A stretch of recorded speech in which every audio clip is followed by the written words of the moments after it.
Alustasime mesilaste pidamist aastal 2016. Esimesed tarud panime katusele, et selles mõttes tuleb ka meie nimi UP Mesi justkui sellest osaliselt, et justkui app. Ja teine, mis on samamoodi selle UP-le viitav, on siis Urmas ja Pille.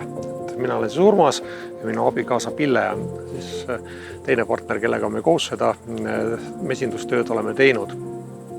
See on tore hobi ja see on tore koos olemise aeg. Peame seda Urmasega koos, see on selline palju õues olemist, palju nuputamist, kuidas kuhugi tarru panna asju, kuidas seal elu läheb. Nad üllatavad tihti. Mesilastest ei väsi ära. Tänaseks on kasvanud meie mesilaste perede arv 13-ni. Vahepeal on see olnud ka suurem, aga talveks me natukene tõmbame mesilaste arvu tagasi. Me ise elame Keilas. Meie piirkond on Keila väikesed õunaaedadega aiad ja me teeme koostööd Keila linnavalitsusega, tolmendame ühte piirkonda selliseid natukene hävimisohus taimi. Siin Keila ja Keila ümbruskond on meie paik.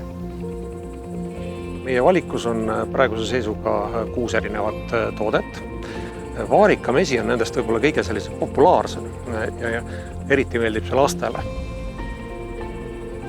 Vaarikamesi on olnud kõikide vanaemade ja lapselaste suuri lemmik. Mul on üks vanaema, kes räägib oma lapselapsest, kui ta varikat saab, et ta paneb varikamets saia peale ja saia alla. Me naerame laginal iga kord, kui ta seda ütleb.